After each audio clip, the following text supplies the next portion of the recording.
নবী সাল্লাল্লাহু আলাইহি ওয়াসাল্লাম একদিন মসজিদে বসে আছেন।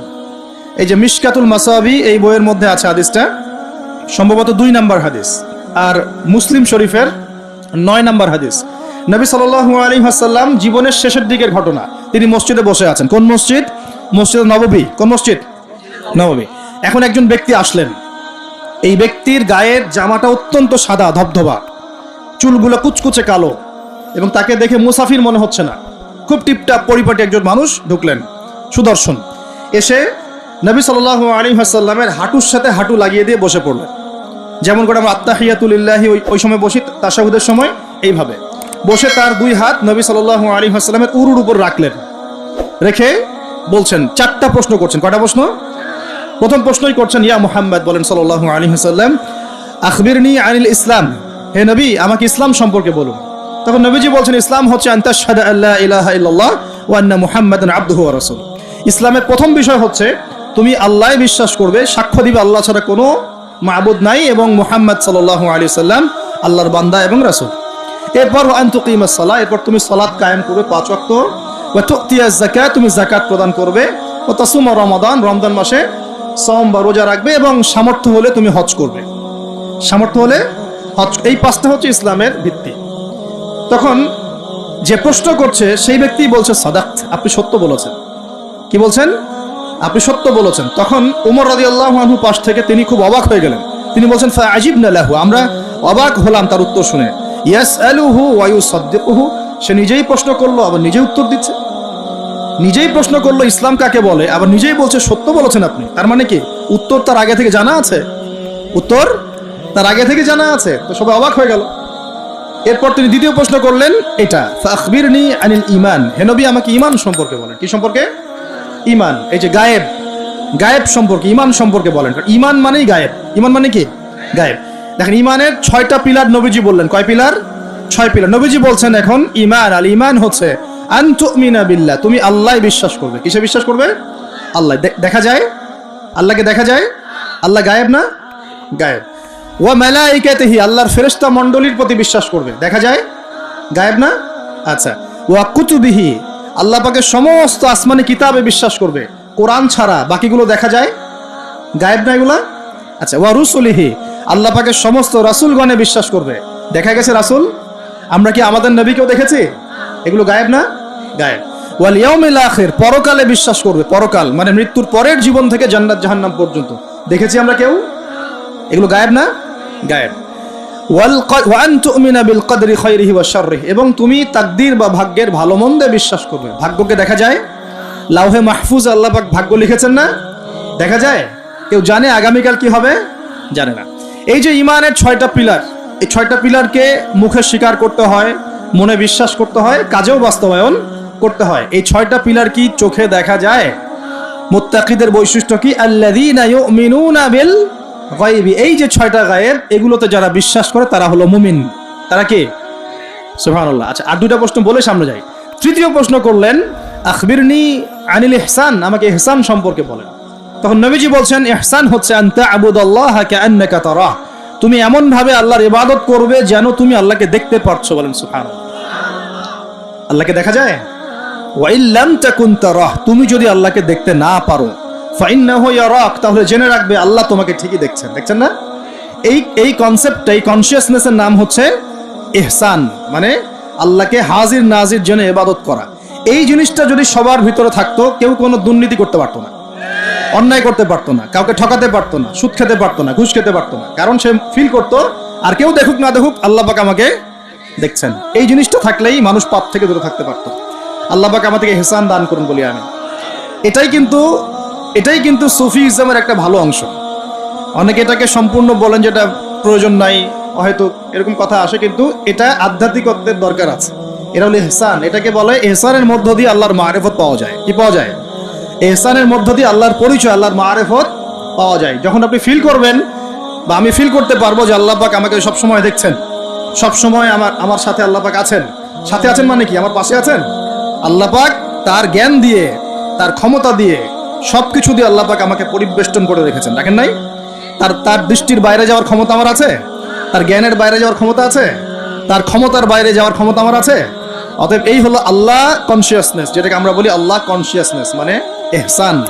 আল্লাহ পাককে হাজির নাজির জেনে ইবাদত করা, এটা হলো এহসান। এটা ইবাদতের অনেক উঁচু স্তর। সবাই কিন্তু শুরুতেই এহসান অর্জন করতে পারে না। আমলের মধ্য দিয়ে, জিকিরের মধ্য দিয়ে, হ্যাঁ, তাহাজ্জুদের মধ্য দিয়ে, ভালো ভালো দান খয়রাত, দান সাদাকা, নামাজ, রোজা, হজ, যাকাত, বিভিন্ন আমলের মধ্য দিয়ে হৃদয় যখন পরিশুদ্ধ হয়, কলব যখন পরিশুদ্ধ হয়, আল্লাহওয়ালা মানুষের সোহবত পায়, আস্তে আস্তে দেখবেন তার মধ্যে আল্লাহর মারিফত চলে আসে।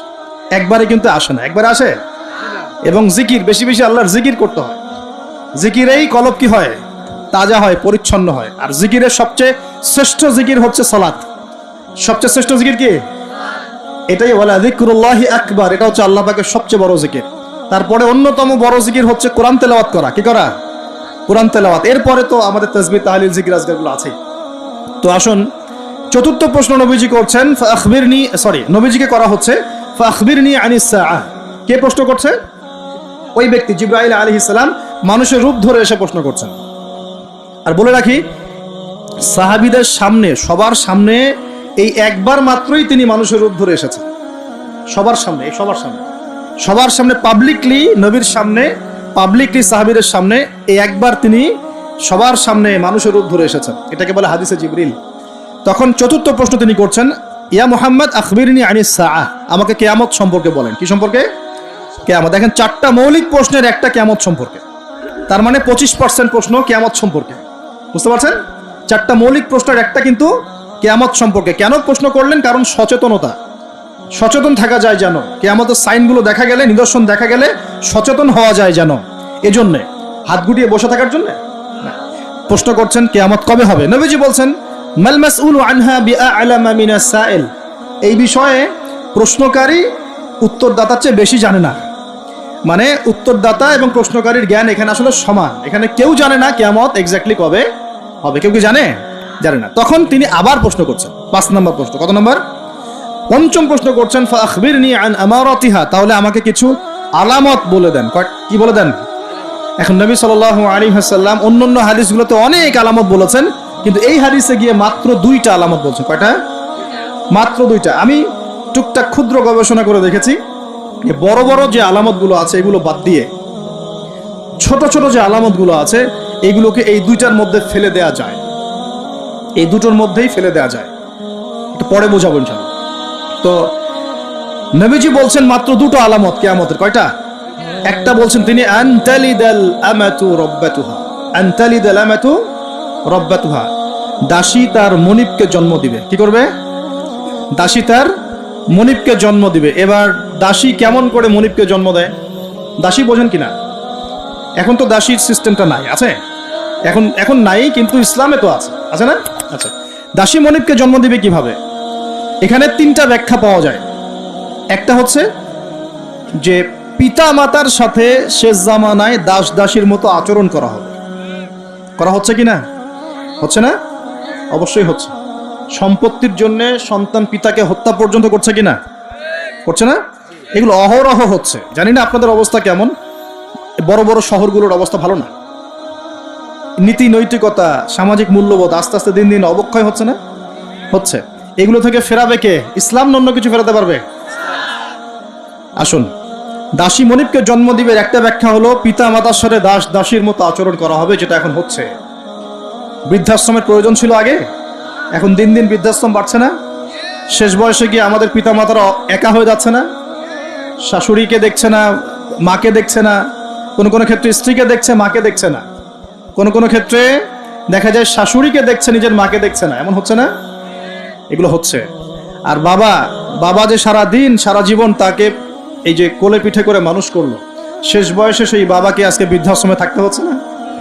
অনেক উচ্চশিক্ষিত মানুষের বাবাও বৃদ্ধাশ্রমে থাকে, আছে না? তাহলে কোন শিক্ষা দিলাম সন্তানকে? শেষ বয়সে পিতাকেই দেখে না। এটা এখনকার চলমান একটা বড় ফিতনা। আমরা এই হাদিসটা স্মরণ রাখবো। নবীজি বলেছেন সেই ব্যক্তি ধ্বংস হয়ে যাক। কোন ব্যক্তি ধ্বংস হয়ে যাক? কার জন্য নবী বদদুয়া করলেন? যে ব্যক্তি তার পিতামাতাকে পেয়েছে কিন্তু পিতামাতাকে পেয়েও তার খেদমত করে জান্নাত লাভ করতে পারলো না, এই ব্যক্তি ধ্বংস হয়ে যায়। বলেন নাউজুবিল্লাহ। যাদের পিতামাতা আছে অবশ্যই খেদমত করবেন। ওয়ালা তাকুল লাহুমা উফফিন ওয়ালা তানহারহুমা, তাদেরকে বিরক্ত হয়ে উফ শব্দটাও বলা যাবে না। এবং ধমকের সুরে কথা বলা যাবে না, বরং বলতে হবে ওয়াকুর রাব্বির হামহুমা কামা রাব্বায়ানি সগীরা, এই দোয়া করতে হবে। যাদের পিতামাতা নাই তারা জানে পিতামাতা চলে যাওয়ার কি কষ্ট, তাই না? তাই না? যাদের আছে তারা বুঝি না। আর বিশ্বাস করেন পিতামাতার খেদমত করলে যে কোনো গুনাহ মাফ হয়ে যাবে ইনশাআল্লাহ। আর যে কোনো বিপদ আপদ বলা মুসিবত থেকে আল্লাহ বাঁচাবে ইনশাআল্লাহ। এক সাহাবী এসে ক্রন্দন করছেন, কাঁদছেন, ইয়া রাসূলুল্লাহ আমি অনেক বড় গুনাহ করে ফেলেছি, অনেক বড় গুনাহ করে ফেলেছি। নবীজি বলছেন বাসায় চলে যাও, বাসায় চলে যাও, তোমার মায়ের সেবা করো, গুনাহ মাফ হয়ে যাবে ইনশাআল্লাহ। তিনি জিজ্ঞাসা করলেন না কি গুনাহ করেছো, জিজ্ঞাসা করলেন না কি গুনাহ করেছো, তিনি বলছেন আমি অনেক বড় গুনাহ করেছি। নবীজি বললেন বাসায় চলে যাও, আল্লাহর কাছে ক্ষমা চাও, মায়ের খেদমত করো, গুনাহ মাফ হয়ে যাবে ইনশাআল্লাহ। এরকম ঘটনা আরেকটা ঘটেছিল।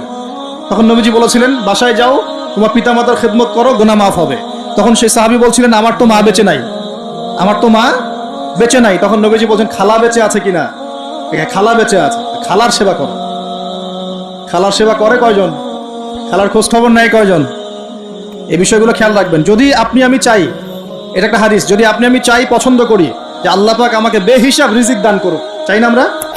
রিজিক মানে সম্মান, জ্ঞান, খাবার, কাপড়, বাসস্থান, রিজিক, সবকিছু রিজিক, আমাদের সবকিছু রিজিক। জ্ঞানও আমাদের রিজিক, রিজিক না? সুস্থতা রিজিক না? খাবার, কাপড় চোপড়, বাসস্থান, সন্তান সন্ততি, স্ত্রী সন্তান, এগুলো কি রিজিক না? যদি আপনি চান রিজিক প্রশস্ত হোক তাহলে একটা কাজ করবেন, একটা কাজ, সেই কাজটা হচ্ছে আত্মীয়তার সম্পর্ক বজায় রাখবেন। কি করবেন? আত্মীয়তার সম্পর্ক বজায় রাখবেন। আত্মীয়তার সম্পর্ক বজায় রাখার জন্য কিছু মৌসুম আসে, যেমন রমজান মাস একটা মৌসুম। এই রমজান মাসে নিজে খাবেন, আত্মীয়দেরকে হাদিয়া দিবেন, তাদের বাসায় রমজানের বাজার পৌঁছে দিবেন, ঈদের হাদিয়া পৌঁছে দিবেন, আত্মীয়তার সম্পর্ক জোড়া লাগবে। কোন কোন ক্ষেত্রে মাহফিলে দান করার চাইতে নিকট আত্মীয় পরিবারের পিছনে খরচ করলে বেশি নেকি হয়। বিশ্বাস করলেন না? মনে করতে পারে এটা আল্লাহর রাস্তায় ব্যয়, এর চেয়ে কি বড় ব্যয় হতে পারে? হ্যাঁ, হতে পারে। সবচেয়ে উত্তম ব্যয় হচ্ছে আপনার পরিবারের পিছনে ব্যয়। হালাল টাকা থেকে, হালাল উপার্জন থেকে যে ব্যয়টা আপনি পরিবারের পিছনে করেন, এটা সর্বশ্রেষ্ঠ ব্যয়। আর আত্মীয়দেরকে দান খয়রাত করলে বা তাদেরকে হাদিয়া দিলে দুইটা বেনিফিট, একটা হলো দানের তো নেকি পাবেনই আপনি, আবার আত্মীয়তার সম্পর্ক রক্ষার নেকি পাবেন। যখন আল্লাহ পাক সমস্ত সৃষ্টি করলেন মহাবিশ্বের, আর বিশ্বাস করেন প্রত্যেকটা সৃষ্টির কিন্তু প্রাণ আছে, বিশ্বাস করেন না? আকাশেরও জীবন আছে, এই মাটিরও জীবন আছে, পাহাড়ের জীবন আছে, সমুদ্রের জীবন আছে, সবকিছুর জীবন আছে। ওই সায়েন্স আমাদেরকে যেটা শেখায় এটা জীব, এটা জড়, এই সংজ্ঞা ঠিক না, এই সংজ্ঞা ঠিক না। তখন আল্লাহ পাক বলছেন যে শোনো, তোমার ব্যাপারে আমার ফয়সালা এবং ওয়াদা হচ্ছে যে তোমাকে টিকিয়ে রাখবে, যে তোমাকে টিকিয়ে রাখবে আমি তার ব্যাপারে খুব রহম হব, দয়ালু হব ইনশাআল্লাহ। আর যে তোমাকে নষ্ট করে ফেলবে তার সাথে আমি সম্পর্ক নষ্ট করে ফেলবো। আত্মীয়তার সম্পর্ক খুব ইম্পর্টেন্ট। তো রিজিক যদি প্রশস্ত হতে চান তাহলে অবশ্যই আত্মীয়তার সম্পর্ক বজায় রাখবে, ঠিক আছে? আল্লাহ তৌফিক দান করুন, আমিন। আর শেষ জামানায় তো ভাই বাবা ছেলের সাথে দূরত্ব, মা ছেলের সাথে দূরত্ব, ভাই ভাইকে দেখতে পারে না। আমরা তো সালামও দিই এখন হিসেব করে, দল দেখে সালাম দেই, হ্যাঁ, মানুষ দেখে সালাম দেই। এবং আমার দলের, আমার তরিকার কিনা, আমার দলের কিনা, আমার মাযহাবের কিনা, আমার সংগঠনের কিনা, এগুলো দেখে দেখে সালাম দেয়, তাই না? প্রিয় ভাইরা, এটাও কিয়ামতের লক্ষণ, বিশ্বাস করলেন না? আখিরুজ্জামানে হাদিসের মধ্যে স্পষ্ট আসছে, কিয়ামতের আগে আগে সালাম মানুষ বেছে বেছে দেওয়া শুরু করবে। কি বলা নাই, সবই বলা আছে। কিয়ামতের আগে আগে মানুষ সালাম বেছে বেছে দেওয়া শুরু করবে, আর মসজিদগুলো হবে চাকচিক্যময়, হেদায়েত উঠে যাবে। মসজিদের মধ্যে শোরগোল বেড়ে যাবে, হট্টগোল বেড়ে যাবে, হচ্ছে না এগুলা? এমনও কঠিন হাদিস আছে যে মানুষ নামাজ পড়বে কিন্তু মুসল্লিদের মধ্যে একজন প্রকৃত মুমিন খুঁজে পাওয়া যাবে না। বলেন নাউজুবিল্লাহ। বহু মানুষ নামাজ পড়ছে, সুদ খাচ্ছে না? নামাজ পড়েও নামাজ থেকে বের হয়ে আবার মাদকাসক্ত হচ্ছে না? রোজা ইফতার খুলেই তো সিগারেটে হাত দিচ্ছে না? দিচ্ছে না? নামাজ পড়েও জেনা করছে না মানুষ? নামাজ পড়েও গার্লফ্রেন্ডের সাথে সম্পর্ক রাখছে না? নামাজ পড়েও এদিকে পর্নোগ্রাফি দেখছে না? নামাজ তো সমস্ত পাপ থেকে মানুষকে দূরে রাখার কথা। যখন নামাজ পড়েও আমরা কবিরা গুনাহ করছি, মানে নামাজ তো কবুল হচ্ছে না, হয়তোবা নামাজ সেরকম হচ্ছে না যেমনটা হওয়া উচিত ছিল। অতএব এই হাদিসটাও ঠিক আছে যে নামাজ পড়বে মানুষ কিন্তু প্রকৃত মুমিন ব্যক্তি খুঁজে পাওয়া যাবে না, এটা ঠিক আছে হাদিস। এখন আসুন, একটা ব্যাখ্যা হতে পারে দাসী মনিবকে জন্ম দেওয়ার, যে পিতা মাতার সাথে দাস দাসীর মতো আচরণ করা হবে। আরেকটা ব্যাখ্যা কি হতে পারে, আরেকটা ব্যাখ্যা হচ্ছে সত্যি সত্যি দাসী মনিবকে জন্ম দিতে পারে। কিভাবে? এটা এই বিশ্ব না আসলে আমরা ব্যাখ্যা করতে পারতাম না। কিরকম করে জানেন? মনে করেন সিঙ্গাপুর একটা কান্ট্রি, কি কান্ট্রির নাম? সিঙ্গাপুর। ওখানে মেয়েরা খুব first lane of life lead করে। ওদের সন্তান নেয়ার সময় নাই, সন্তান জন্ম দেওয়ার ফুরসত নাই। সন্তান জন্ম দিব, বিয়ে শাদী করবো, একদম অনেক ঝামেলার কাজ। কেরিয়ার আছে সামনে, না কেরিয়ার, নিজের পায়ে দাঁড়াতে হবে, চাকরি বাকরি, অনেক কাজ। তখন তারা কি করে? দরিদ্র কান্ট্রি থেকে কিছু মেয়েদেরকে হায়ার করে। দরিদ্র কান্ট্রি ধরেন শ্রীলঙ্কা, ইন্দোনেশিয়া, হ্যাঁ, বা সাউথ এশিয়ান কিছু কিছু কান্ট্রি থাকতে পারে। দরিদ্র কান্ট্রি থেকে মেয়েদেরকে হায়ার করে নিয়ে ওই মেয়ের গর্ভাশয়, যেটা আমরা বলি গর্ভাশয়, এখানে ওই পুরুষের শুক্রাণুকে ইনজেক্ট করে প্রযুক্তির মাধ্যমে শুক্রাণু ডিম্বাণু মিলন ঘটানোর পর এই মেয়ের ভিতরে বাচ্চা আস্তে আস্তে বয়স, খুব ভালো মন্দ খাওয়ানো হয় এই মেয়েটা যে গর্ভধারণ করছে, একে খুব ভালো মন্দ খাওয়ানো হয়, ফ্রেশ খাবার, ফ্রেশ পানি। 9 মাস পর বাচ্চাকে যখন সে খালাস করে, তখন এই বাচ্চাকে তারা নিয়ে নেয়, বিনিময়ে এই মেয়েটাকে পারিশ্রমিক দেওয়া হয়, $, $10,000, $20,000 দিয়ে ওকে খালাস, চলে গেল। এখন এই যে সন্তানটা জন্ম হলো, এই সন্তানটা হচ্ছে মনিবের, আর এই যে দাসী তার মনিবকে জন্ম দিয়ে চলে গেল। দেখলেন বাস্তবতা এটা এসেছে, এটা বাস্তবে এসেছে। এরকম পশ্চিমের কিছু কিছু কান্ট্রিতে এই সিস্টেমে বাচ্চা নেওয়া হয়। শুনলে অবাক হয়ে যাবেন, আমাদের মাথায় তো নাই এগুলো, অবাক তো হবেনি। যেটা আমাদের কাছে অস্বাভাবিক, অবাক হবেন না? এভাবে দাসী মনিবকে জন্ম দিচ্ছে এই যুগে। আরেকটা ব্যাখ্যা, এটা আমার কাছে সবচেয়ে প্রিয় ব্যাখ্যা আর কি, সেটা হলো দাসী মনিবকে জন্ম দেওয়ার ব্যাখ্যা এক্সটেন্ডেড ওলামায়ে কেরাম করেছেন যে সে জামানায় গিয়ে সমাজে ন্যায় অন্যায়, সত্য মিথ্যা, হালাল হারাম, এই যে মানদণ্ডটা আছে এটা উল্টে যাবে আর কি। বুঝতে পারছেন না মনে হয়? ন্যায় হবে অন্যায়, অন্যায় হবে ন্যায়, হালাল হয়ে যাবে হারাম, হারাম হয়ে যাবে হালাল, সত্য হয়ে যাবে মিথ্যা, মিথ্যা হবে সত্য। এগুলো হচ্ছে কিনা? সবচেয়ে মিথ্যাবাদী ব্যক্তিকে সমাজে মানুষ বলছে সত্যবাদী ব্যক্তি। সবচেয়ে যে করাপ্টেড মানুষ তাকে বলা হচ্ছে আমানতদার ব্যক্তি। যার চরিত্র সবচেয়ে খারাপ বলা হচ্ছে একদম পবিত্র চরিত্র। হ্যাঁ, একজন মদখোর মানুষ তাকে বলা হচ্ছে খুব সম্মানী মানুষ। হ্যাঁ, একজন বেনামাজি মানুষ, কোনোদিন মসজিদের ধার কাছেও আসে না, তাকে বলা হচ্ছে খুব উন্নত চরিত্রের মানুষ, খুব ভালো মানুষ। আর যারা সত্যিকারের সৎ, মুত্তাকি, পরহেজগার, তাদেরকে পদে পদে বাধা পেতে হচ্ছে। এখন হচ্ছে না? মানুষ হালালকে হারাম করে নিচ্ছে। যেমন মদকে মানুষ আগে হারাম মনে করতো, আস্তে আস্তে এখন মাশাআল্লাহ, আস্তাগফিরুল্লাহ, এটা হালাল করে নেওয়া হচ্ছে। হালাল করে নেওয়া হচ্ছে না? মাঝে মাঝে পত্রিকা কিছু রিপোর্ট দেখি, রিপোর্টগুলো দেখলে আসলে কষ্ট হয়। একটা মদের ব্র্যান্ডের নাম দিয়ে বলছে যে এই বছর তারা মদ বিক্রি করে 4,500 কোটি টাকা আর্ন করেছে। কি খুশি, কি খুশির কথা! এবং এতে করে বড় অঙ্কের রাজস্ব আমরা পেয়েছি। বাপ রে বাপ, কি একটা প্রোগ্রেস! এই হারামের টাকা না ঢুকলে মনে হয় রাষ্ট্র নষ্টই হয়ে যেত, ভাবতে এমন। হ্যাঁ, এবছর সুদের মধ্য দিয়ে প্রোগ্রেস হয়েছে আমাদের এত কোটি টাকা, সাবাস! এই তো মুসলমান নাকি? তো এখন যেগুলো হালাল ছিল সেগুলোকে মানুষ আস্তে আস্তে হারাম করছে, আর হারামগুলোকে আবার হালাল করে নিচ্ছে কিনা। দেখেন তো কত পার্সেন্ট মানুষ পরিপূর্ণ সুদমুক্ত জীবনযাপন করতে পারে। এই যে সুদ থেকে দূরে থাকার পরেও মাঝে মাঝে মেসেজ আসে, দেখবেন যে আপনার এই ব্যালেন্সে 92 পয়েন্ট এত টাকা ইন্টারেস্ট দেওয়া হয়েছে। দেখেন, আসে না? খাবেন না, জোর করে খাওয়াবে।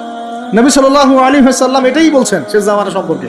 ওই জামানায় সুদের ব্যাপক প্রচলন ঘটবে, এবং যে ব্যক্তি এখান থেকে দূরে থাকতে চাইবে তার গায়েও সুদের ছিটাফোঁটা গিয়ে লাগবে।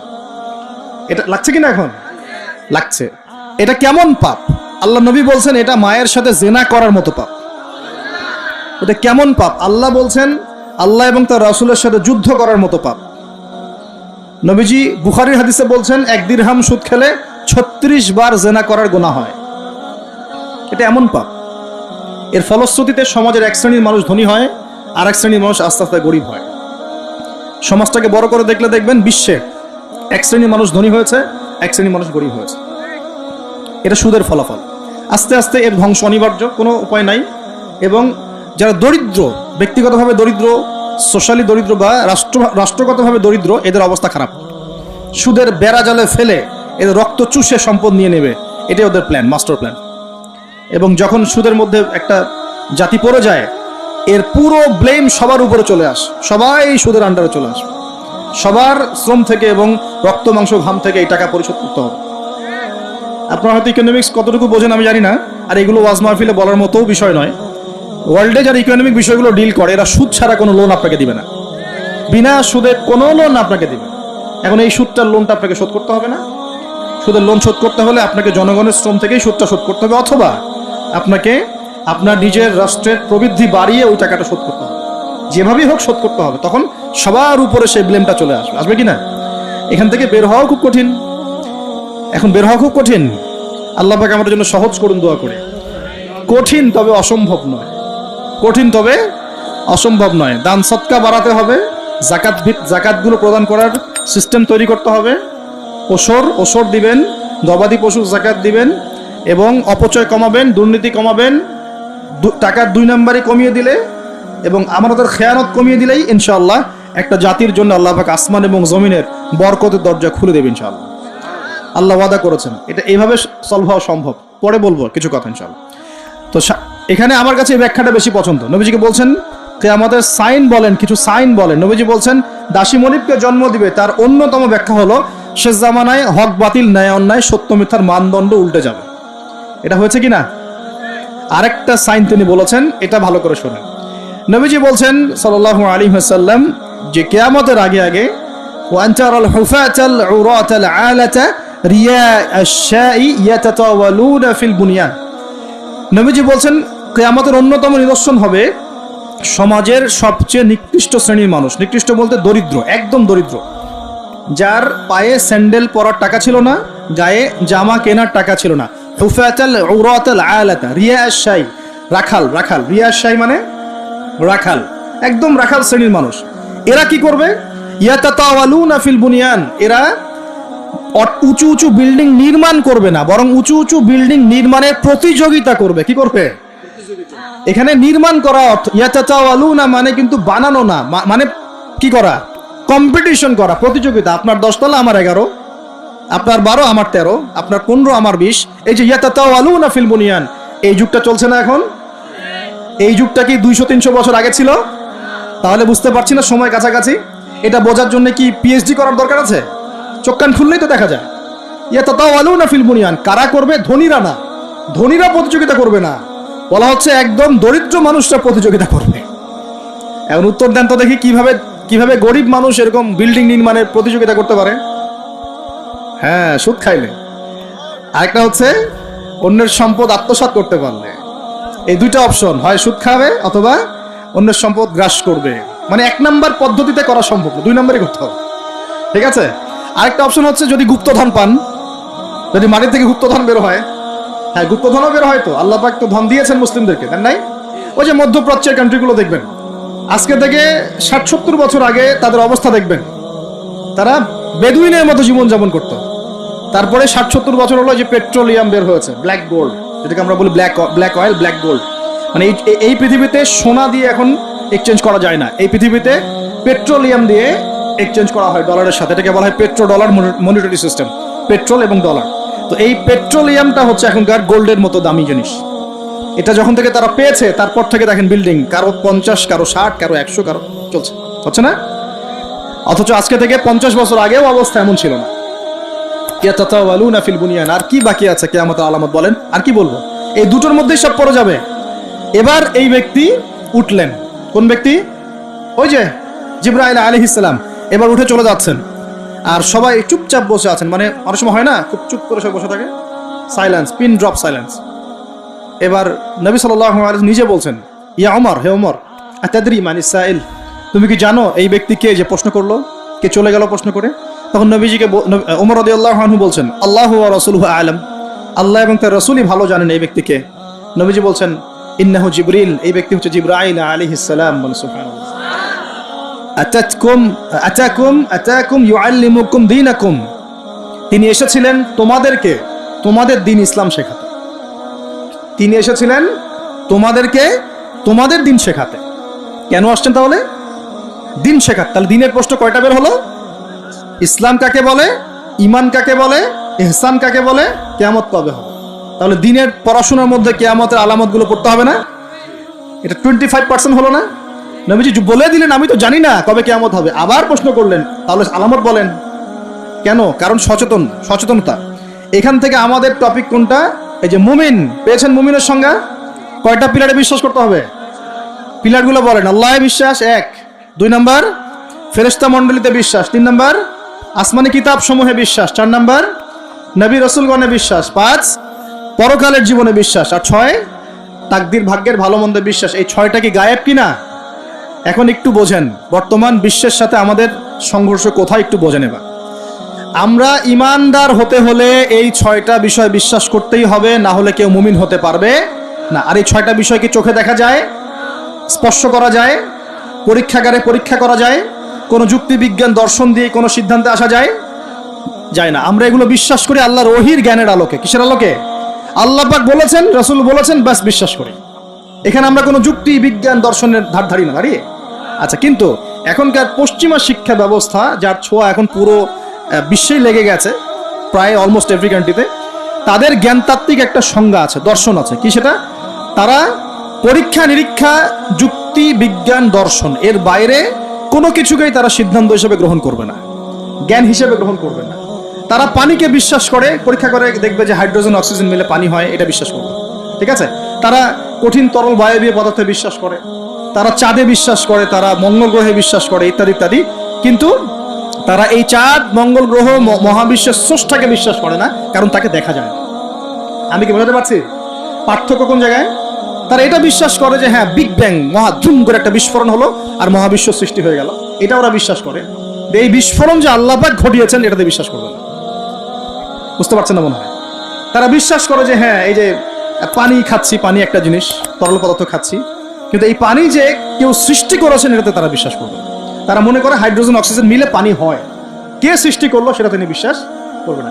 এটাকে আমরা ফিলোসফির ভাষায় বলি এপিস্টিমোলজি। কি বলি? খুব কঠিন শব্দ। এপিস্টিমোলজি মানে হলো জ্ঞান তত্ত্ব। কি তত্ত্ব? ওদের জ্ঞান তত্ত্ব হচ্ছে যে পরীক্ষা নিরীক্ষা পর্যবেক্ষণ ছাড়া কোনো জ্ঞান নেওয়া যাবে না।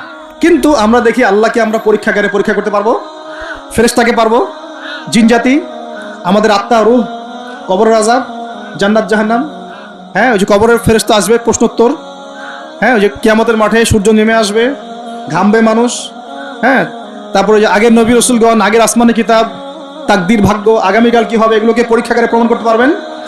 এই কারণেই তারা আমাদের এই ধর্মীয় কনসেপ্টে বিশ্বাস করে না। আমি কি বুঝতে পারছি কেন বিশ্বাস করে না? ওদের সাথে আমাদের জ্ঞানতাত্ত্বিক আদর্শের দর্শনে পার্থক্য আছে। এখন এই কারণেই তারা যেহেতু স্রষ্টায় বিশ্বাস করে না, এখন মানুষের সৃষ্টি তত্ত্ব দিতে হবে, একটা দিতে হবে না? কেমন করে মানুষ সৃষ্টি হলো, কোত্থেকে আসলো, কেমন ছিল আমাদের আদিম পুরুষরা, দিতে হবে কিনা? এই কারণে বিভিন্ন মতবাদ তারা দিয়েছে, এই অ্যামিবা থেকে, ওই কোষ থেকে, অমুক থেকে, তমুক থেকে, এর মধ্যে একটা দিয়েছে ওই যে বিবর্তন থেকে। দেখেন নাই? আচ্ছা, এগুলো এমনি এমনি না, কারণ ওদের দর্শনটা চাপিয়ে দেওয়ার জোরপূর্বক চেষ্টা করা হচ্ছে এখানে, আর কিছু না। এখানে যে বিশ্বাস করে যে আমাদের একজন স্রষ্টা আছেন আল্লাহ রাব্বুল আলামিন, এবং তিনি প্রথম সৃষ্টি করেছেন আদম আলাইহিস সালামকে, তাকে নাম জ্ঞান শিক্ষা দিয়েছেন, তার পাজর থেকে হাওয়া আলাইহিস সালামকে সৃষ্টি করেছেন, জান্নাতে রেখেছেন, পরীক্ষা নিয়েছেন, শয়তান প্রলুব্ধ করেছে, তাই না? তারপর আমরা দুনিয়াতে চলে এসেছি, আমরা এসেছি জান্নাত থেকে পৃথিবীতে, এবং আমাদের পিতা, আদি পিতা আদম আলাইহিস সালাম। এই কনসেপ্ট যে বিশ্বাস করে, তার কি বিবর্তনের প্রয়োজন আছে? আর যেহেতু ওরা এই কনসেপ্টে বিশ্বাস করে না, এই কারণে একটা সৃষ্টি তত্ত্ব দেওয়ার খাতিরে এইসব মতবাদ দিয়ে দিয়েছে। মতবাদ দেয়, দেখ, মত প্রকাশ করে করুক, সেটা বুঝলাম, স্বাধীনতা আছে, কিন্তু জোর করে চাপিয়ে দিতে হবে কেন? যারা অমুসলিম সমাজ বা যারা নাস্তিক, যারা পশ্চিমা সভ্যতার সংস্কৃতির ধারক বাহক, তারা এগুলো বিশ্বাস করে করুক। একজন মুসলিম তো করে না, করে? মুসলিম সমাজের মানুষ কি করে? তাহলে মুসলিম সমাজের মানুষকে এগুলো পড়াতে হবে কেন? এই জায়গাটাই তো সমস্যা। আমরা কি চাপিয়ে দিচ্ছি কোনো কিছু, যে আপনার ঘাট ধরে ইসলাম কবুল করো, এরকম কথা কেউ বলে? আমরা কি করি? আমরা কোরআন সুন্নাহ থেকে সত্যটা স্পষ্ট করি। যার ইচ্ছা হয় সে ইসলাম কবুল করবে, যার ইচ্ছা হয় সে করবে না। লাকুম দীনুকুম ওয়ালিয়া দিন, তোমার দিন তোমার জন্য, আমাদের দিন আমার জন্য। তোমরা যদি কোরআন সুন্নাহ মেনে নাও, আত্মসমর্পণ করো, ইনশাআল্লাহ তোমরা জান্নাতে যাবে, ইনশাআল্লাহ তোমরা আমাদের ভাই হয়ে যাবে। যদি না করো, তোমাদের কবর তোমাদের, তোমাদের তোমাদের পরকাল তোমাদের, এগুলোর সাথে আমাদের কোনো সম্পর্ক আছে? তো জোর করে মুসলিমরা কখনো চাপিয়ে দেয় না, কিন্তু মুসলিমদের উপরে এখন জোর করে এগুলো চাপিয়ে দেওয়া হচ্ছে। এগুলো তো বিশ্বাস করলে কিন্তু ঈমান থাকবে না, থাকবে? কেউ যদি বিশ্বাস করে আল্লাহ মানুষ থেকে মানুষ সৃষ্টি করেন নাই, অন্য কোনো প্রাণী থেকে করেছেন, তাহলে ঈমান থাকবে? কোরআনের শত শত আয়াত আছে, ওয়াল্লামা আদামাল আসমাআ কুল্লাহা, আমি আদমকে সমস্ত নাম শিক্ষা দিয়েছি। ওয়াইয ক্বালা রাব্বুকা লিল মালায়েকা ইন্নী জাঈলুন ফিল আরদি খলিফা, আমি, স্মরণ করো হে নবী, সে সময়ের কথা, আমি ফেরেশতাদেরকে বললাম যে আমি পৃথিবীতে আমার খলিফা পাঠাবো। আমরা হচ্ছে এই দুনিয়া আল্লাহর খলিফা, সুবহানাল্লাহ। আমরা হচ্ছে এই দুনিয়াতে কার খলিফা? আল্লাহর খলিফা। আমরা এই দুনিয়ার অধিবাসী নই, আমরা জান্নাত থেকে এখানে এসেছি। আমরা জান্নাতে ছিলাম, কেন চলে আসলাম? শয়তান ওই যে আমাদেরকে প্রলুব্ধ করেছিল। সূরা তাহা পড়বেন, আল্লাহ পাক ওখানে বলেছেন, শয়তান গিয়ে আদম আলাইহিস সালামকে বলছিল, ইয়া আদম, হে আদম, হাল আদুল্লুকা, আমি কি তোমাকে বলে দিব, জানাবো কি, আলা শাজারাতিল খুলদি ওয়া মুলকিন লা ইয়াবলা, এমন গাছের কথা বলবো যার কাছে গেলে বা যার ফল খেলে তুমি রাজত্ব পাবে, চিরস্থায়ী রাজত্ব পাবে এবং কোনোদিন মরবে না। এই দুটো টোপ দিয়েছে, রাজত্ব পাবে, অমরত্ব পাবে। এক পর্যায়ে ওয়াসওয়াসা দিতে দিতে দিতে দিতে একদিন আমাদের পিতা সেখানে চলে গেলেন। ফাকালা মিনহা, সেখান থেকে তারা দুজন খেয়ে ফেললো। কোথা থেকে খেলো? ওই গাছের কাছ থেকে তারা খেয়ে ফেললো। ফাবাদাত লাহুমা সাওআতুহুমা, এবং তাদের গায়ের যে জামা ছিল জান্নাতের পোশাক, এটা ধাপাস করে খুলে পড়ে গেল। নাউযুবিল্লাহ। জান্নাতে সবার সামনে আমাদের পিতামাতাকে কে নগ্ন করে দিল? শয়তান। তাহলে এখন দুনিয়ায় যারা আমাদেরকে নগ্ন করতে চায় এরা কার অনুসারী বলেন? বুঝতে পারছেন না? একই মিশন না? একই মিশন। আচ্ছা, এরপরে আল্লাহ পাক বললেন তোমরা আর এখানে থাকতে পারবে না। আলাম আকুল লাকুমা ইন্নাশ শাইতানা লাকুমা আদুউম মুবিন, আমি কি তোমাদের দুজনকে বলি নাই, আদম হাওয়া, যে শয়তান হচ্ছে তোমাদের প্রকাশ্য শত্রু? তখন তারা বললেন রব্বানা যালামনা আনফুসানা, বলেন রব্বানা যালামনা আনফুসানা ওয়া ইল্লাম তাগফির লানা ওয়া তারহামনা লানাকুনান্না মিনাল খাসিরিন। এই দোয়া করলেন, আল্লাহ মাফ করে দিলেন, আলহামদুলিল্লাহ। কিন্তু দুনিয়া আর জান্নাতে থাকা হলো না। কুল নাহবিতু মিনহা জামিআ, আল্লাহ বলছেন আমি বললাম তোমরা সবাই নেমে যাও। কোথায় নেমে যাও? পৃথিবীতে নেমে যাও। তার মানে পৃথিবী আগে ছিল না পরে সৃষ্টি করা হয়েছে? পৃথিবী আগেই ছিল। পৃথিবী কি আগে থেকেই ছিল? কুল নাহবিতু মিনহা জামিআ ফাইম্মা ইয়াতিয়ান্নাকুম মিন্নি হুদান, তোমরা নেমে যাও পৃথিবীতে একসাথে, আর তোমাদের কাছে আমার পক্ষ থেকে প্রত্যেক যুগে যুগে হেদায়েত আসবে। কি আসবে? এই যে তাওরাত হেদায়েত ছিল না, তাওরাত, জাবুর, ইনজিল সব হেদায়েত ছিল, ঠিক ওই সিলসিলাতেই এসেছে কি আল কোরআন। ফামান তাবিআ হুদায়া, যারা আমার হেদায়েত মেনে নিবে, ফালা খাউফুন আলাইহিম ওয়ালা হুম ইয়াহজানুন, তাদের কোনো ভয় নাই, কোনো দুশ্চিন্তা নাই। যে জান্নাত থেকে এসেছো ওখানে ফিরে যাবে ইনশাআল্লাহ। আমরা এসেছি পৃথিবীতে জান্নাত থেকে, এখানে পরীক্ষা দিচ্ছি, উদ্দেশ্য আবার সেই জান্নাতেই ফিরে যাওয়া। আমরা এখানে থাকতে আসি নাই তো, থাকতে আসছি। আমরা এখানে আসছি জান্নাত থেকে, ফিরে যাব কোথায়? ইনশাআল্লাহ জান্নাতে, ইনশাআল্লাহ জান্নাত। আর জান্নাতীদের 120 কাতার হবে। কত কাতার? 120 কাতার। তার মধ্যে 80 কাতার হবে উম্মতে মুহাম্মাদি, বলেন সুবহানাল্লাহ।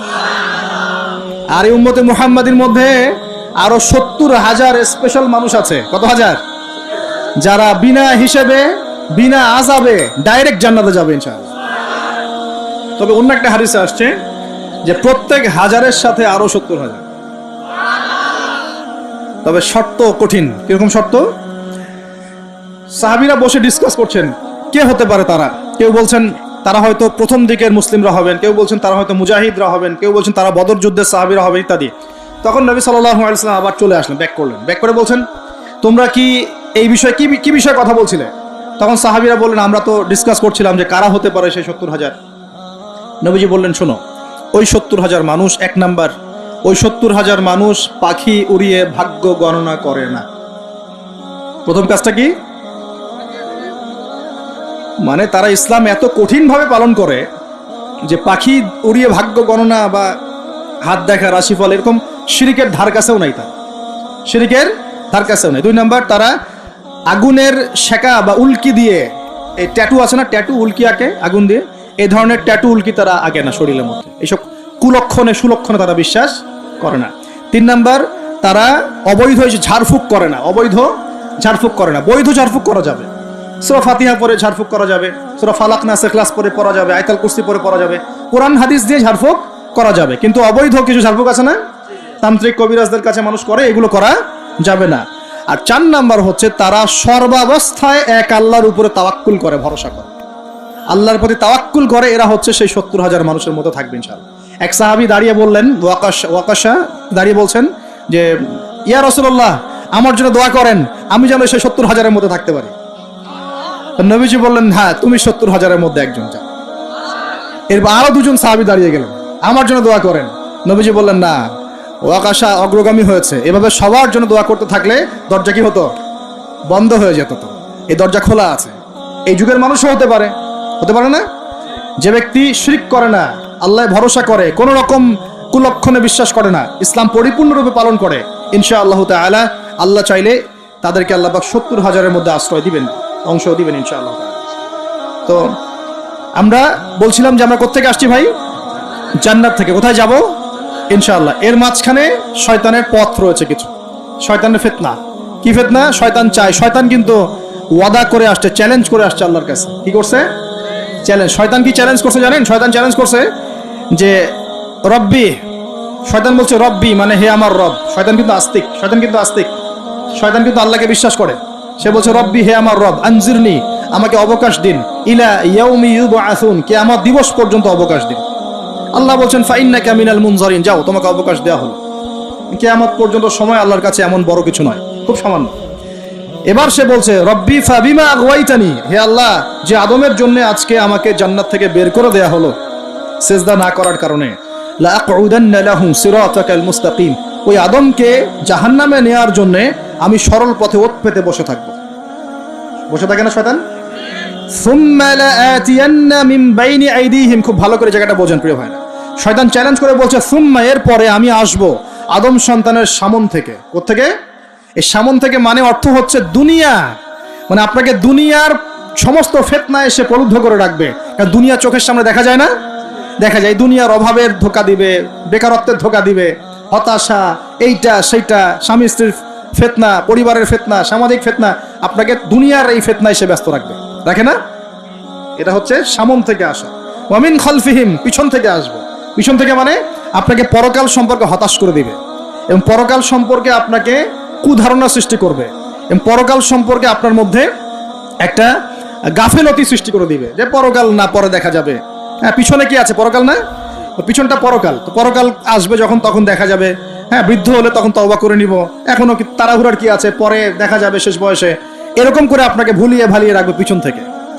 আবার হতাশ করে দিবে, আমার পরকালে আমার জান্নাত হবে না, আমি তো এত আমল করতে পারি নাই, হ্যাঁ আমার কি হবে, আমার আত্মহত্যা ছাড়া কোনো পথ নাই। এভাবে হতাশ করে ফেলবে আপনাকে পিছন থেকে। সুম্মা লাআতিয়ান্না মিন বাইনি আইদিহিম ওয়া মিন খালফিহিম, সামন থেকে আসবো, পিছন থেকে আসবো, ওয়া আন আইমানিহিম, ডান দিক থেকে আসবো। ডান দিক মানে কি? এটার ব্যাখ্যাও চমৎকার। ডান দিক মানে কি? আমরা বলি না ডান পক্ষ খুব ভালো মনে করি না? ডান পক্ষ ভালো, ডান দিকটা ভালো, শুভ মনে করি তো। ডান দিক হচ্ছে আপনাকে নেক্সট সুরতে সে ধোকায় ফেলবে। ডান দিক মানে কি? নেক্সট সুরতে ধোকায় ফেলবে। মনে করেন ডান দিক মানে ভালো, মানে আপনি নামাজ পড়ছেন কিন্তু নামাজের মধ্যে শিরক ঢুকাই দিবে। মানুষ দেখতেছে ভালো করে নামাজ পড়ে, নামাজ যাকাত দিচ্ছেন, দান সদকা করছেন, মনের মধ্যে রিয়া ঢুকাই দিবে। ভালো কাজই তো করছে, ঠিক আছে? মানে হ্যাঁ, এটাও ঠিক। ওই যে হালাল প্রেমের দিকে উদ্বুদ্ধ করার চেষ্টা করবে। ডান নেক্সট সুরতে ধোকা, নেক্সট সুরতে। হ্যাঁ, নেক্সট মানে আলেম হয়েছে মানুষ, সবাই একদম বড় বক্তা আলেম সব বলছে, মনের মধ্যে অহংকার, নেক্সট সুরতে ধোকা, ঠিক আছে? বা মনে হচ্ছে যে এক ভাইয়ের গীবত, তহমত, সমালোচনা করাকে সে দিনের পথে সংগ্রাম মনে করছে, নেক্সট সুরতে ধোকা। হ্যাঁ, এক ভাইয়ের সমালোচনা করা, গীবত করা, তার চরিত্র উদ্ধার করে ফেলা, এটাকে সে মনে করছে যে দিনের জন্যই করছে, ঠিক আছে? নেক্সট সুরতে ধোকা। নেক্সট সুরতে ডান দিক থেকে মানে কি? নেক্সট সুরতে আপনাকে ধোকায় ফেলে দিবে। ফেলছে না? ফেলছে। কিন্তু এটা কিন্তু ডেঞ্জারাস। এটা কাদের জন্য?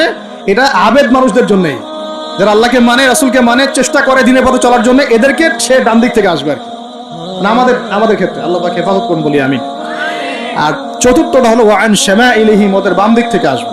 এটা কেমন? এটা হচ্ছে ফাসেক জালেম শ্রেণীর মানুষ যারা, তাদের সামনে মদ, জুয়া, জেনা সবকিছু উন্মুক্ত করে দিবে, এগুলোর পিছনে ছোট এক। তো এইভাবে চতুর্দিক থেকে শয়তান আসবে এবং বলবে, আল্লাহকে বলেছে ওয়ালা তাজিদু আকসারহুম শাকিরিন, আল্লাহ আপনি বেশিরভাগ আদম সন্তানকেই শুকরগুজার পাবেন না। এটা কি বাস্তব না? এখন বেশিরভাগ মুসলিম নামাজ পড়ে না? পড়ে না? বেশিরভাগ মুসলিম যাকাত দেয় কি দেয় না? রমজান মাস আসছে দেখবেন বেশিরভাগই অনেকেই রোজা রাখবে না, আছে না? রমজান মাসে মানুষ বেপরদায় চলছে না? রোজা রেখেও মানুষ মাপে কম দিবে না? নামাজ পড়ে ওষুধ খাচ্ছে না? মানে বেশিরভাগ মানুষ কিন্তু সত্যি সত্যি আল্লাহর পথে নাই। এই পৃথিবীতে বেশিরভাগ মানুষ বলছে আল্লাহর সন্তান আছে, নাউজুবিল্লাহ। খ্রিস্টানরা বলছে না আল্লাহর সন্তান আছে? তো বেশিরভাগ মানুষকে আমি পথভ্রষ্ট করে ছাড়বো, শয়তান কিন্তু বলে গেছে এবং সেটা কিন্তু বাস্তব হচ্ছেও। আল্লাহ পাক অন্য সূরায় বলেছেন ওয়া কালিলুম মিন ইবাদিয়াশ শাকুর, আমার শুকরগুজার বান্দা খুব কম হবে। কি হবে? কম হবে। হাদিসের মধ্যেও আসছে যে তোমরা ৭৩ দলে ভাগ হয়ে যাবে। কত দল? তার মধ্যে একটা মাত্র দল জান্নাতে যাবে। কয়টা দল? মা আনা আলাইহি ওয়া আসহাবি, আমি যার উপরে আছি, আমার সাহাবীরা যার উপরে আছে। তো বুঝতে পারছি যে জাহান্নামে বেশিরভাগ মানুষই যাবে, অল্প মানুষই জান্নাতে যাবে। তবে জান্নাতীদের মধ্যে বেশিরভাগ হবে উম্মতে মুহাম্মাদের মধ্যে ইনশাআল্লাহ তাআলা। আর তবে সুসংবাদ আছে। সুসংবাদ কি? আল্লাহ রাব্বুল আলামিন আমাদের নবীজিকে একটা ওয়াদা করেছেন, এটা গিফট, হাদিয়া দিয়েছেন। কিরকম হাদিয়া? আমাদের নবীজিকে আল্লাহ পাক বলেছেন, হে মুহাম্মদ সাল্লাল্লাহু আলাইহি ওয়াসাল্লাম, তোমার উম্মতের মধ্যে কোনো ব্যক্তি যদি আসমান জমিনের সমান গুনাহ করে কিন্তু তার আমল নামায় শিরকের কোনো পাপ থাকে না, শিরকের কোনো গুনাহ নাই, আমি তার সামনে আসমান জমিন সমান ক্ষমা নিয়ে হাজির হব ইনশাআল্লাহ। মানে যে ব্যক্তি লা ইলাহা ইল্লাল্লাহ মন থেকে পড়েছে, আমল করার চেষ্টা করেছে, শিরক থেকে বেঁচে থাকার চেষ্টা করেছে, ইনশাআল্লাহ একদিন না একদিন সে জান্নাতে যাবেই যাবে ইনশাআল্লাহ। এটা তো খুশির কথা আমাদের জন্য। আল্লাহ পাক আমাদেরকে তাওহীদপন্থী বানাক এবং শিরক থেকে বাঁচিয়ে রাখুন, দোয়া করুন। এখন মুমিনের সংজ্ঞা তো বুঝলেন, এই সমস্ত গায়েবে আমরা বিশ্বাস করি বলেই আমরা কি মুমিন। এই মুমিনদেরকে আল্লাহ পাক বলছেন ইত্তাকুল্লাহ, তোমরা আল্লাহকে ভয় করো। কি করো? মুমিন হলেই মুত্তাকি হওয়া যাচ্ছে না, মুমিনদেরকে আল্লাহ পাক বলছেন যে আল্লাহকে ভয় করো।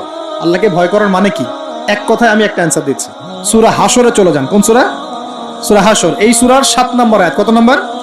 আল্লাহ পাক বলছেন ওয়ামা আতাকুমুর রাসূলু ফাখুযুহু, রাসূলুল্লাহ সাল্লাল্লাহু আলাইহি ওয়াসাল্লাম তোমাদেরকে যা যা দিয়েছেন সব গ্রহণ করে নাও। রাসূল যা যা দিয়েছেন গ্রহণ করে নাও। ওয়ামা নাহাকুম আনহু ফান্তাহু, রাসূল যা যা নিষেধ করেছেন ছেড়ে দাও। সোজা কথা, রাসূল যা যা নিষেধ করেছেন ছেড়ে দাও। এই একটা মূলনীতি মেনে চলতে পারলেই মানুষ মুত্তাকি হয়ে যাবে ইনশাআল্লাহ। এত বেশি কথা দরকার নেই, এই একটা মূলনীতি, রাসূল যা যা দিয়েছেন নিয়ে নাও, রাসূল যা থেকে নিষেধ করেছেন ছেড়ে দাও, ইনশাআল্লাহ তোমরা সফল হয়ে যাবে, মুত্তাকি হয়ে যাবে। রাসূল কি দিয়েছেন একটু গুছাই দিই আপনাকে। এই যে ঘুমাবো আমরা, আচ্ছা শুরু করি আপনার চেহারা। রাসূল কি আমাদেরকে ক্লিন শেভ চেহারা দিয়েছেন? হ্যাঁ, আল্লাহ একটা মানুষ একা একা করে একটা জিনিস, একা একা সে করে, একা একা সে নিজের আমল মনে করে করে, তার কাছে মনে হয়, সে মনে করে হ্যাঁ এটা একটা গুনার কাজ করছি, এক সময় ছেড়ে দিব ইনশাআল্লাহ। মনে করেন এমন মানুষ, এদেরকে আল্লাহ মাফ করে দিবেন ইনশাআল্লাহ। এই মানুষগুলোকে আল্লাহ মাফ করে দিবেন ইনশাআল্লাহ। আমি আল্লাহকে চিনি, আমার কাছে মনে হয় আমি আল্লাহকে চিনি। একজন মানুষ মনে করে একটা শেভ করতেছে, কিন্তু তার মনে হয় যে না আসলে শেভ করাটা খারাপ কাজ, এটা খারাপ কাজ, এটা আসলে আমার আমি বাধ্য হয়ে করছি বা করতে হচ্ছে, ইনশাআল্লাহ আমি আর একটু বড় হলে ছেড়ে দিব, ইনশাআল্লাহ আল্লাহ চাইলে তাকে মাফ করে দিবেন ইনশাআল্লাহ। আর একজন এটাকে করতে বাধ্য করছে, না এটা করতেই হবে, রাখা যাবে না সুন্নাত, এটা কাটতে হবে, শেভ করতে হবে, এ মাফ পাবে না ইনশাআল্লাহ, ইল্লা মাশাআল্লাহ, ইল্লা মাশাআল্লাহ।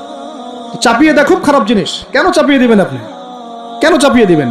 আর একজন পুরুষের সৌন্দর্যই তো হচ্ছে দাড়ি। আমি তো আফসোস করি যে দাড়ি নাই চেহারায়, কত আফসোস করি যে মানুষ, আপনাদের দাড়ি দেখলে আমার হিংসা হয়, ঈর্ষা হয়। এটা ঈর্ষা, হিংসা না, এটা কি ঈর্ষা। গাল ভর্তি দাড়ি থাকবে, দেখে কত চমৎকার লাগে মাশাআল্লাহ। আমাদের নবী সাল্লাল্লাহু আলাইহি ওয়াসাল্লামের চেয়ে কোনো হ্যান্ডসাম পুরুষ আছে? ছিল কখনো?